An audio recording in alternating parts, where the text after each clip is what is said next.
Welcome to TechVets The Podcast, a show dedicated to exploring the world of tech and cybersecurity through the eyes of industry leaders and ex-forces personnel. We'll delve into the top issues that are shaping global tech debate, and we'll hear real-life stories from the people who are driving forward with careers in a global cybersecurity market, which is projected to reach £210 billion by 2026. In this show, we'll be discussing stereotypes in the tech industry and how COVID has broadened and complicated the role of cybersecurity professionals and CTOs. Joining us today is Dave Allen, Chief Technology Officer for CYSIAM and a globally recognised cyber expert. We also have Stace Lingate, a Principal Cyber Consultant, Matt Cole, an Open Source Intelligence Analyst and Penetration Tester, plus TechVet's own CEO, James Murphy. Four very different individuals with four very different tech jobs, but with one thing in common. They're all UK military veterans. So, can I start with? I guess you're the youngest, Matt, aren't you? And the one who's most recently moved from the military to the private sector. Tell me about the stereotype that you reckoned you'd come across from the military of the cybersecurity consultant. Yeah, so a big one for me was my lack of technical experience, I guess. So my sort of stereotype of people working in this field was people just sat at a keyboard all day, tapping away code, knowing every single coding language there is to know. And that just isn't the case. That is part of it, of course, but there's so many other areas within cybersecurity. A big one is being able to talk technical language to people that aren't technical, to a non-technical audience, because half of the people we're going to be working with are going to be just regular companies, and so it's really important to have that I don't know what the word for it is, but the ability to talk that kind of technical language to someone that doesn't necessarily come from that world is a big one. Dave, Matt's describing a geek. Do you consider yourself a geek, really, or not? Yeah, probably. I think I've been a closet geek all my life, and I think I probably hit it well when I was in the army. But no, definitely, I've always been interested in technology, and I think you've got to have at least an interest in technology generally to get the most out of this industry. And I think you see the most successful people in this industry who are passionate about technology. They're passionate about making a difference. They're passionate about being the best they can in their particular area of expertise. And as Matt said, that might be sitting down coding 24 hours a day. It might be being a trusted advisor to a client. But whatever it is, I think knowing your place and being comfortable and channeling your inner geek really helps.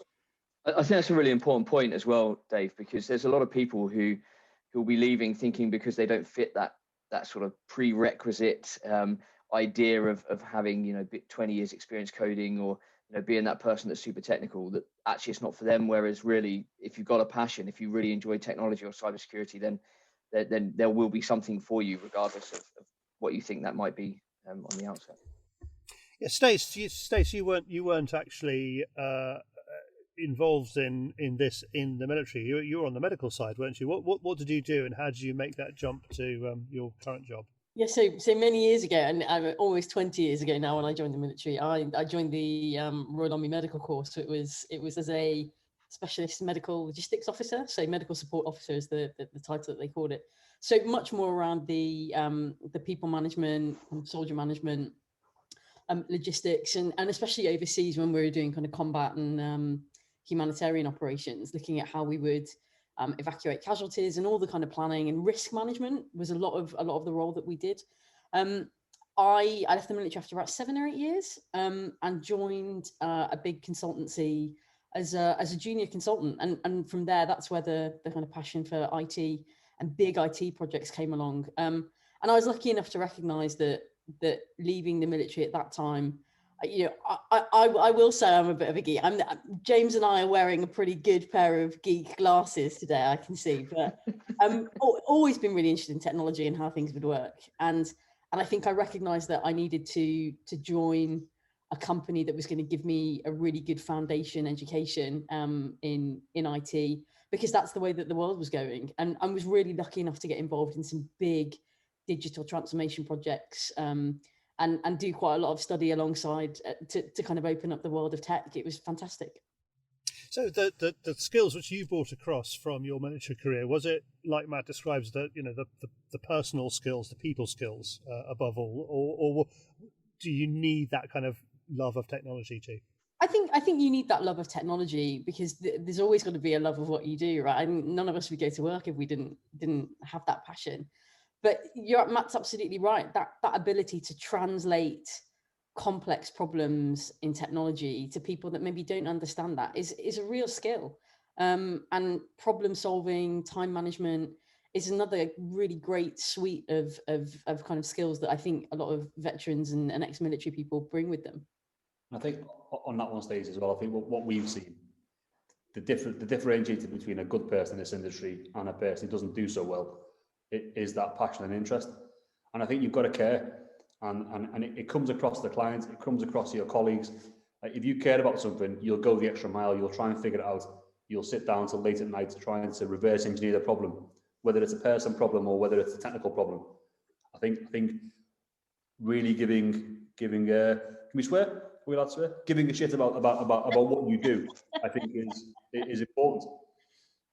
And it's dedication to the mission as well, isn't it? You know, that's something that people bring from the military. They want to succeed. They want to do what's being asked of them. They need to achieve that end goal, and you know they'll leapfrog all sorts of obstacles just to get there. And it's always about, that's a problem to be solved, rather than it's a blocker that I'm not going to get around. Yeah, and it's being curious. It's being curious, yeah. and then also having that the personal motivation to go and learn and continue to learn, and develop your skills. And I think Matt, I know we were talking kind of a few days ago, like really good example of someone who's joined the company and is kind of increasing his skills to do loads of stuff.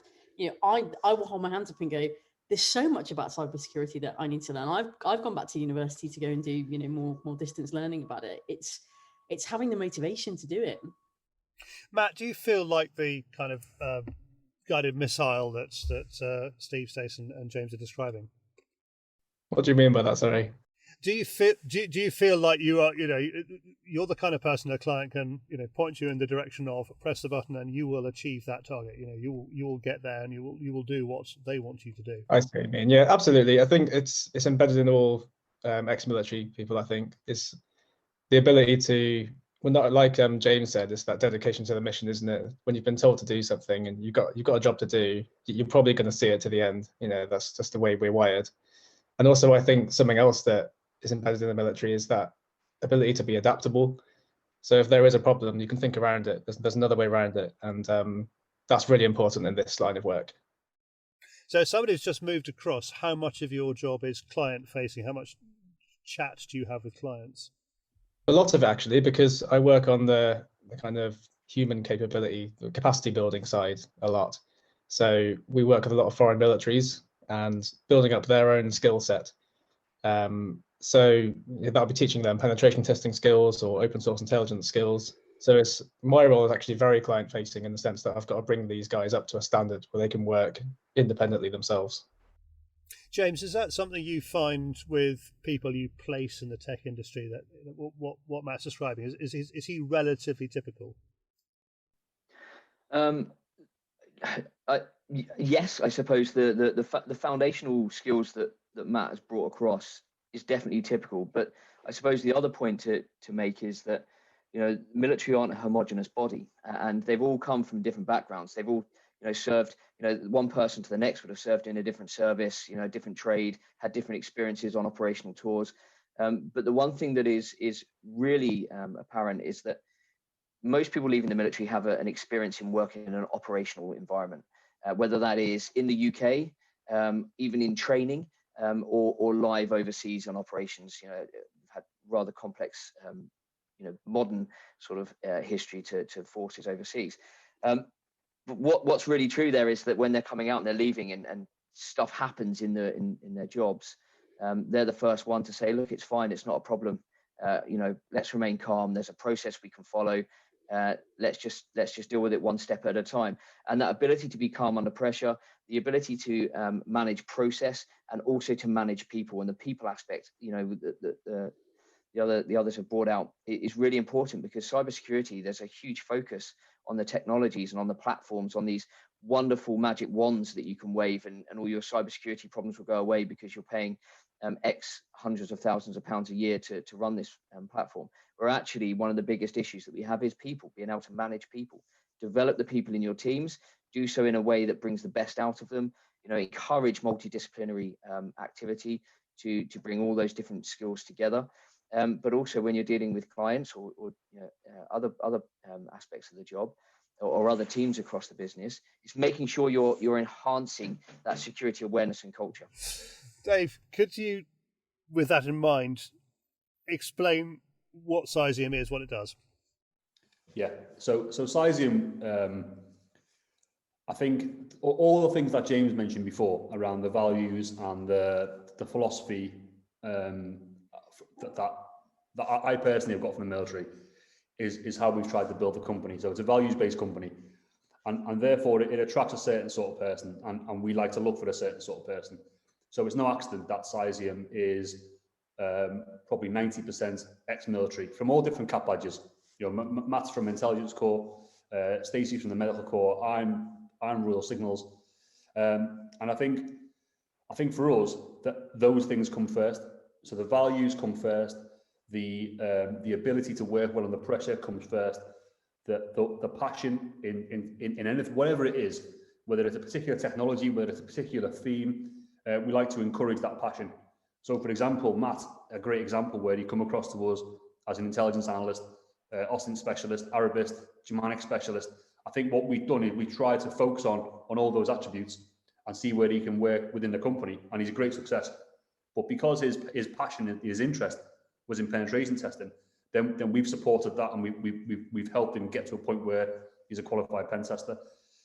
And I think for us as a company, that's more important than saying we do X, Y, and Z. For us, we can say we've got a cadre of experts, we've got a cadre of specialists. We are the Swiss Army knife cyber consultancy. If our clients have got a problem, we're able to deploy a variety of skills to help solve that problem. And more importantly, we're able to communicate it in a language that the client understands. There's no point in Matt doing a pen test and finding all these holes in a system if we can't work with the client and articulate what those holes would mean, how they need to prioritize their money to fix those holes, what the plan looks like to sort of remediate it all the skills that you learn in the military around putting things in order, around being able to communicate good and bad news to people, manage under crisis. That's what everyone in the company needs, regardless of what role they're in. So to distill it down, we are that Swiss Army knife consultancy. What we do is we help our clients survive, thrive, become a more effective organization in a digital age. And what's the market for these services? Is it growing? Is there a need for more cybersecurity? There's a need for more resilience. I think the market as a whole, I think for too long, penetration testing has been held on this pedestal of that's all cybersecurity is. And I think what we see with our clients is they're getting quite fatigued with pen test reports that don't really help them solve their problems. The pen test report is really important, and pen testers will always be an important part of our organization, but I think the industry needs people that can help them advise on digital resilience. It's going to go wrong. When it goes wrong, what do you do? Who do you call? What things you need to be put in place so that the outage to your company is reduced? And I think that's what we're seeing, especially in COVID, where organizations have been thrust into creating a much bigger threat landscape for an attacker without really thinking about it. People working from home, people using their personal Wi-Fi for their work email, or for their work data, all these little bits of risk that have been increased, and companies just can't get a grip of it all. So there's no point in trying to build a big wall, like James said, a big, multi-million-pound wall around your company with flashing lights everywhere that tell you, your cyber's okay. I think companies need to invest, and they're starting to, into resilience. So we've got these basic things in place. What do we do when it goes wrong? How can we react and recover quickly? And just to pick up on a couple of points there from Dave, cybersecurity is so multifaceted. It isn't just about one thing. Technology, hardware, software, yes, but also culture of your organization and your people, and how well they're trained, how they handle data, the legislation that's there. What does your supply chain look like, and how is it interlinked? The world has kind of gone through this fourth industrial revolution to become more digital. So cyber security at the very heart of that, keeping it safe and secure, is always going to be important. But it isn't just about one thing. There's so many different aspects to it. Yeah, and I found as well that the military are really good there because, I've worked with people who are so fantastically amazing at what they do. Their fingers on keyboard, code running down the screen. They're all over everything they do, but their world sits within that screen, and they don't like looking beyond that and dealing with the people aspect of it. And they may not want to step back and take a look at the bigger picture. And one thing I find from a lot of the service leavers, once they're drawn into a new role after their military career, one thing that hiring managers then come back to me and say is really cool is the fact that they are able to step back, look at the bigger picture, see the various different things going on, and appreciate that it's more than just a one-trick pony. It's more than just a pen test report. It's more than just writing code. It's more than just having someone to put a nice fancy risk matrix together. It's all got to be done together. It's got to be every team working together. And again, we never go into a mission in the military where it's just one infantry section. There has to be all the different elements there, the different levels of support, the different multidisciplinary skills within that team as well. And it's not as simple as just, look, we've got to do this and we're going to get it done. There are so many other things involved, and military are really good at thinking through those sort of problems. So, Dave, what effect has our least favourite C word, COVID, had on this operational resilience and on your relationships with clients? How's the last year been for you? From a business perspective, it's been great. I think when COVID hit, we prepared for the worst, and the worst didn't really happen for us as a company anyway. I know a lot of companies struggled, and a lot of companies have had their ups and downs, but I think we maybe had a month where it was really quiet, where we had to rebalance things. We lost quite a lot of overseas work, but we made it up through UK work, and I think because of the approach we've taken, we're not just doing one thing. Where we've got expertise rather than a product. I think it's been much easier to work with existing clients and offer them more security, more advice, more support. We've not really had any COVID related work. We've not really had anyone call us and say, because of COVID, I need X, Y, or Z. It's been more of a continuation of the same and natural growth. And I think it's all down to the people. I think we've surrounded ourselves with really good, talented civilians and mainly ex-soldiers. And I think for me as a director of a company, it just makes my job really easy, because the people do all the selling without knowing that they're selling, just by being really good people. So it's been relatively straightforward. In terms of working from home, though, you must have changed a bit in the way you've done things, and there's a kind of popular imagination of the CTO able to work from a laptop from wherever they are, but we've also heard in this chat that there is a lot of relationship involved in this job too. So how have you managed that? So again, I think as soldiers, we're all used to working in different environments, sometimes on your own, sometimes as part of a team, and I think as a company internally, we've managed quite well. I think I personally have struggled with remote workers and trying to organise myself how I think about remote workers and how we manage the work. But I think as time's gone on, I've just learned to trust the guys that they know what they're doing. We don't need to watch any clocks. They start work whenever they want, they finish whenever they want, really. As long as the work's done, the outcome's there.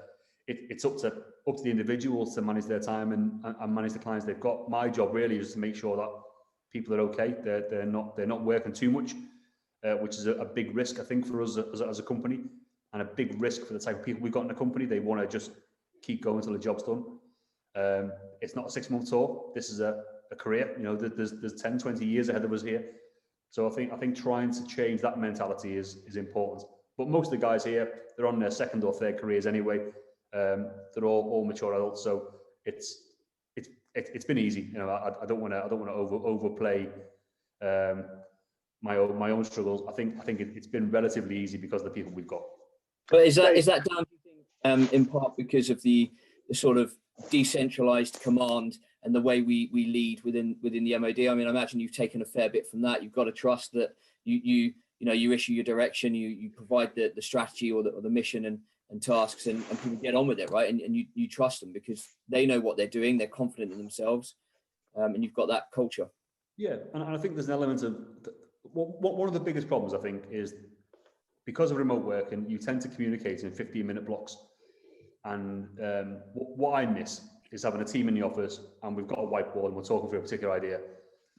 But I think we'll get that back one day, and that's not much of an issue. We've learned to just have lots of ad hoc phone calls, and we've learned to over communicate almost, and not see Teams or Zoom or whatever else as I've got to book a 15-minute slot. You know, Matt will just say, "You got 2 seconds?" Straight on the video. "What's up, bud?" We have a chat, and we move on to the next thing. Stacey, exactly the same thing, and I think that's the beauty of COVID's taught us to work, to sort of forced us to learn a new way of working, and it's not been that bad. It's not been that hard. It took a bit of adjustment, but I think we've all adjusted quite well. Well, it's the best operational tour I've done. I've got the fridge downstairs. Stace, how's it been for you? Has Dave been easy to work with? I mean, what a dream! But that's the point, isn't it? I think if you're joining a company where the culture isn't right for you, or it's not the right fit, then you've got to really look at whether that's the right place for you to be. So, one of the best things about joining CYSIAM, and as Dave said, after kind of two or three jobs and careers beforehand, was it's the right place to be, because it's, first of all, really exciting work, but also a great group of people that's fun and is like entirely motivating to get out of bed. So I feel very lucky actually throughout this entire situation. A lot of friends who have got kids and are homeschooling and are kind of juggling lots of different responsibilities. There's me kind of hop skipping, jumping out of bed to do work and kind of work with our clients, because it's really, really rewarding. I mean, it's also been very relentless. I think we've talked about kind of the resilience that the military teaches you. I think I've been much better off in this pandemic because of my military experience and because of having maybe that discipline to just go, great, let's just plan the week or the month ahead. But it's worth mentioning that Stacey is like if you imagine an Energizer bunny, you give the Energizer bunny a big can of Monster followed by a double espresso. She's the worst at sending emails at 1 a.m. I've just had an idea. Yeah, I'm on it. It's fine. It'll get done in 3 days. Great. It does sound almost vocational, like your job in the military was a little bit vocational. Is that fair to say? I think so, but also I think we're really lucky with the types of clients that we work with. They're really passionate, and they really value our opinion, and you want to go the extra mile for the people that you're working with. Is it vocational? You, like Dave said, you have to have a passion for this, but I think that's true across any job, any career that you're doing. If you aren't enjoying it, what's that spark that you're going to get? What's the joy that you're going to get from working every day? Well, it's a job, isn't it, rather than a career? Yeah, and I think that's the difference. We find so many people leaving the military, they just want to get a job because they're told so many times, "Oh, just get a job, and once you're there, it'll be fine." But if you get a job and it's in the wrong place, in the wrong industry, and you start to become unhappy, the issue there is there's a dip in confidence, and they don't have that necessarily. Then they don't have that motivation to get out of that slump. Some of them. So I think you're right. It's finding what's passionate, and one thing that we've found that we've been able to tie in quite nicely is the military community, which tends to be like that, almost like a family. It's really, really flipping strong, and people will do all sorts just to help out the person next to them. And we've worked into this wonderful idea of people just being able to come and ask questions and find out for themselves early on whether it's for them or not. And if they are passionate about it, then the world's their oyster. They've got everything that they can possibly want to get, in their future careers. It just needs them to work hard to get it. And I think that passion will help them do that. You can't, if you're not passionate, you're going to struggle, and Dave and I have had this chat previously, but if they haven't got it in them, that continuous, and Matt, Christ, I mean, imagine how much stuff he's had to really, dig out blinds to do after hours to make sure that he's still hitting the mark on his learning development. You can't do that if you're not passionate. You've got to have that drive. Yeah, exactly. Does that kind of bring reward with it? I mean, is part of the reward of the job that that the passion you bring to it kind of feeds back into you? Is that the idea? Well, I think when you look at kind of individual motivation, it's always going to be about a few things. So professionalization, mastering something, but also having the autonomy to kind of learn about those things. As an individual, you can't help but be more motivated when you're learning stuff and you're doing well at it, and what you're learning is giving value back to a team of people in a company. So Yeah, I just keeping on that continuous learning pathway is always going to be good for you and for a company. I always tell people to have short-term goals are much better than long-term dreams, because it's so difficult to achieve a dream, but short-term goals are really, really awesome. You know, it keeps you motivated. You know, if you have a month to achieve something and it's quite a specific task, then you're going to do it. And I imagine, Matt, like you must have seen a real bonus from writing that first line of code. You know, most people start with that hello world, and then getting through to the point where you're delivering your first pen testing report. Obviously not writing the report, but massively so. That's the thing about pen testing as well, is it's very gradual with the skills. You know, you start off, I need to learn how to write just basic Linux, like a command line. So learning that to start with was the first obstacle. Then I get that, and then the next stage is, okay, well, how do I use this? And then it's just constantly adding on top of the next thing. You always feel like you're not good enough because there's still more to learn. But then when you look back at what you've actually learned, it's amazing. You've done it the right way as well. You've been patient and you've worked hard, rather than just thinking that you can do a 5-day boot camp course and be a pen tester with a hoodie on in your attic with Matrix on the screen. And it's so important for anyone who is interested in getting into pen testing, is learning the basic networking, basic security principles first. Pen testing, I imagine, will be very difficult once you've got those basic like command line skills, knowing how to exploit a network without knowing what Port 21 does, something like that. That's something that is going to set you back. Could you have learned that in the military? Could you have done a course on that, or is that something you've had to do since you've left? I think you probably could. I did it while I was in the military in my spare time in the evenings. There's so many resources online, including with TechVets. They've got the immersive labs, which I used a lot. It's a really good way of it's a practical learning environment online where it gives you instant feedback of what you're doing. You know, if you do it right, it tells you you're doing it right. It gives you that little confidence boost. So I did that in the evenings after work. And you joined CYSIAM during COVID, didn't you? So have you been trapped in your room for these last few months and unable to move out? Yeah, I mean, I left during the pandemic last year. And I got the job at CYSIAM through a mutual contact in TechVets, actually, which is really, really fortunate for me, I think. In terms of being trapped in my room, I mean, not really, because a lot of my work has been overseas with foreign militaries and things like that, doing the capacity building. So I've been quite fortunate in the sense that I've been able to travel still. A lot of people haven't been able to, have they? So I'm quite fortunate with that.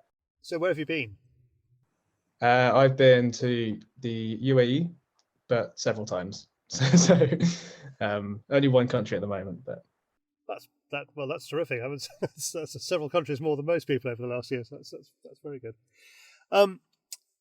Dave, can I ask about Matt's situation? I mean, are you finding that people you're taking on like Matt are able to kind of get out there and do a lot more, or do they tend to sort of get locked into their laptops and just do that?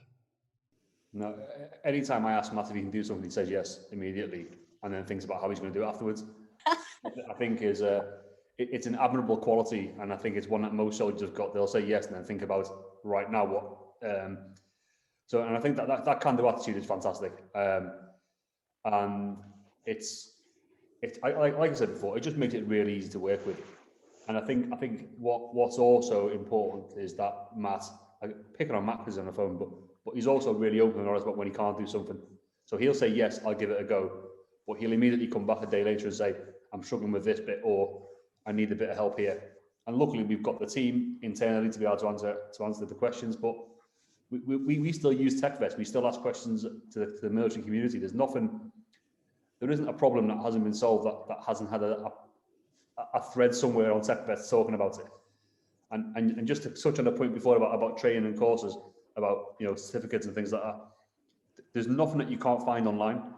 I think the important thing is finding the person that helps you find those things online, because there's quite a lot out there if you were to, and Matt will be able to tell you, start from scratch, you don't know where to look. And I think TechVets provides the community to help you know where to look.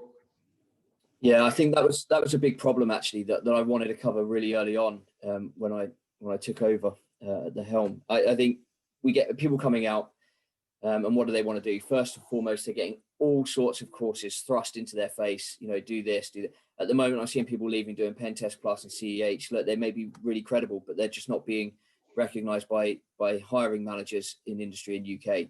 So already they're barking up the wrong tree and spending money doing so. But then, like you said, there's so much stuff that's open source. I mean, there's incredible amounts of stuff out there on open source. People just log on and access stuff for free. But the issue they have is, how do you show someone where the right stuff is, where the stuff that's actually worthwhile doing, and seeing the wood for the trees. So we've put together a framework that at least gets people from zero through to the point where they can understand how to use networks and, network administrator, system admin sort of roles. And I thought that was really important, because all of a sudden we're managing expectations. And like you say, then we've got that community, and what better way to do it than use people like yourselves who are already out in industry doing it for real, who are able to give back. And what we do see from CYSIAM amongst others is that real sort of ingrained principled approach that military have to help each other out and give back. And that's what we see on all the channels, and it's particularly active at times with people jumping on calls to walk people through stuff, given the right signposts for the right stuff. So it works really well. James, is that your top advice for somebody who's considering leaving the military and going into cyber at the moment, that take advantage of courses, or are there other things you put above that? Yeah, absolutely. And we saw this with one of our members, in fact, a few of our members, where they've had this idea that they want to be, a pen tester or a security analyst, whatever it may be, and they haven't done their research up front. And that's left them in a position where there may not be enough jobs in there. It may be that on top of that they're not going to hit that sort of baseline salary that they need to pay for their bills when they leave the military. So there's these sort of considerations that people need to take real sort of, grab the bull by the horns and really dive into it. Because if you don't understand your pathway from the get-go, you're going to waste an incredible amount of time and money. And then beyond that, just understand that there's a community there to help you. And implementing skills is a lot more important than waiving a certificate. And now the certificates for training, they're fantastic. They benchmark your skills. It's a common industry language. If you pick the right one, it's going to help you get through the CV sift.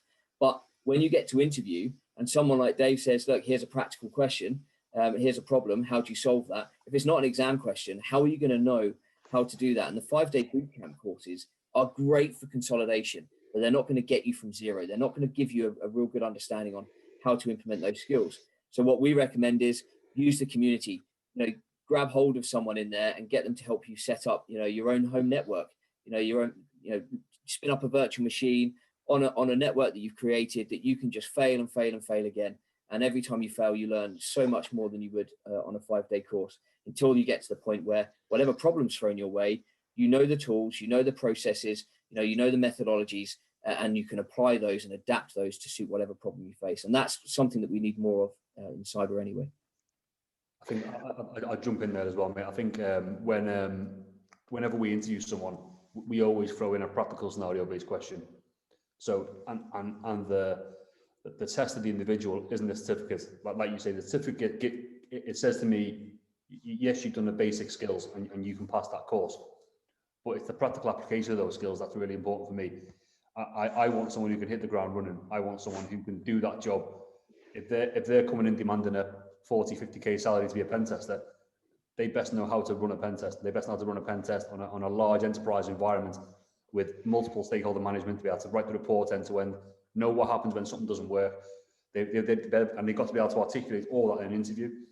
If they've done a 2-week CRT course, that's fine, but that puts you at the bottom of the pile when it comes down to your expertise and your experience within that area. And it's not because you're a bad person, it's because the competition is so fierce.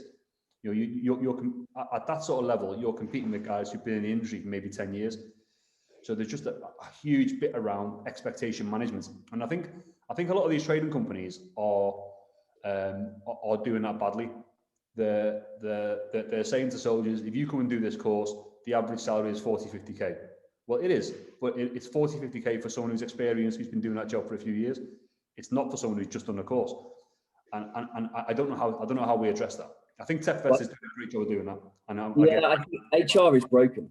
HR is broken regardless, and I think that's something that so many of us are trying to fix. And I see so many people across industry trying to fix it. You know, I've seen some really great ideas for interview. You know, like rather than send me a CV, show me your GitHub. You know, if you can show me your Git repo, I can see exactly what you're doing in your own time in code, and or write-ups or whatever it is you want to pop in there, and showing that evidence rather than this horrible traditional CV, which is so difficult to write, and you're excluding people that may have dyslexia, may have learning difficulties. It may even be on the spectrum. We don't tend to get those necessarily from the military as much, but these people that have got minds that are so much more adept at certain problems in cyber that people like myself won't ever be able to solve. But we're not giving them the leg up because they've got to write this stupid CV that's just a load of text. And we all have the same personal summary, right? Stace, what advice would you give to someone considering leaving the military but who's probably too scared to take the leap in this economic climate? I think the biggest one for me would be do your research. So we talked before around the culture of CYSIAM. It's just a small startup company that's got some really great values. But there's an inordinate amount of different companies of size and shape there, and I think you've got to be really clear on what is going to be right for you. Is a bigger company where you do go in at a more junior level to take on that experience. Do your research about what is out there. Is freelancing right for you? Well, if you haven't got the experience, then probably not. Are you going to get those jobs like James says? So I think do your research, use those networks that are there, LinkedIn, TechVets, reach out to people. I think don't underestimate how much people, especially the ex-military community, want to help. So Matt, this process of moving from military to the private sector to the job you're in now, and the way that Stace and Dave and James have described it, does that ring true to you? Is that basically what happened to you? Absolutely, yeah. Just to copy Stacey, basically, using the network wisely is the single most important thing from my personal experience anyway. I wouldn't have been in this job without meeting the mutual contact that CYSIAM had with me. Quite simply, I wouldn't have found them, I wouldn't have approached them. So knowing who to talk to is really, really important. And even if it's someone that you've only worked with for maybe 2 weeks on a detachment somewhere, that was true in this case. I just worked with this guy for 2 weeks in some detachment I did. Got in touch with him, and then he said, "Oh, we need someone with your skill set." And then there we go. That's the conversation started. And TechVets is, I've said it before, I say it again, it's a really good place for that. And also I would say about it is it's an incredibly friendly community as well. So if you just open up a conversation with someone, because you've both got a military experience, you've both got like a shared experience already, you've got a similar mindset, and they're going to help you. They will absolutely help you. I've had people give up time in their day to just talk through, give me some advice, places to look for certain tools, that kind of thing. It's a really, really friendly community. And honestly, if you're stuck, just reach out to someone on TechVets. It's fantastic. Well, I think that last remark by Matt really says it. There's some great anecdotes and insights shared during this panel. And I think the key points that stand out to me are the importance of resilience, of your adaptability, and a little dash of geekiness would probably help too. And no doubt everybody's advice will resonate with our listeners. Dave, Matt, Stace, James, thank you for joining us. For our listeners, you can find out more about TechVets and how to become a member by visiting techvets.co or searching for TechVets on LinkedIn. If you're a business owner or work for a company in the tech industry and want to find out how to get more veterans into your team, drop James Murphy a message via LinkedIn. You'll find all the contacts you need in the description for this post. We'll be back in March 2021 with our next TechVets podcast. Thanks for joining us.